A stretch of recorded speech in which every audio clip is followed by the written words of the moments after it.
असं म्हणतात पंढरपूरचे विठ्ठल महाराष्ट्रातले नाही तर कर्नाटकचे दैवत आहे. तर हे कितपत सत्य आहे चला पाहूया. राजा कृष्णदेवराय पंढरपूरला आल्यानंतर विठ्ठलाला पाहून मग्न झाला आणि भगवंताला आपल्यासोबत कर्नाटकच्या विजयनगरला येण्यास विनंती करू लागला. राजाची भक्ती पाहून विठ्ठलाने अट घातली की मी तुझ्या सोबत येईल, पण ज्या क्षणी तू माझ्या भक्तांचा अपमान करशील त्या क्षणी मी परत पंढरपूरला येईल. इकडे पंढरपुरात पांडुरंगच नाहीये ही गोष्ट कळता संत एकनाथ महाराजांचे पंजोबा संत भानुदास महाराज पायी चालत कर्नाटकच्या विजयनगरला पोहोचले.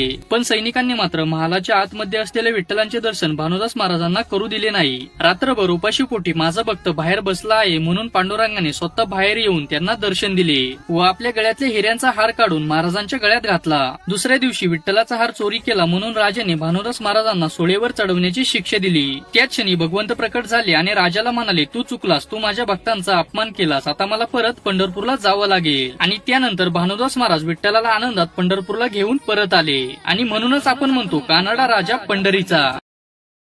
Download ShareChat.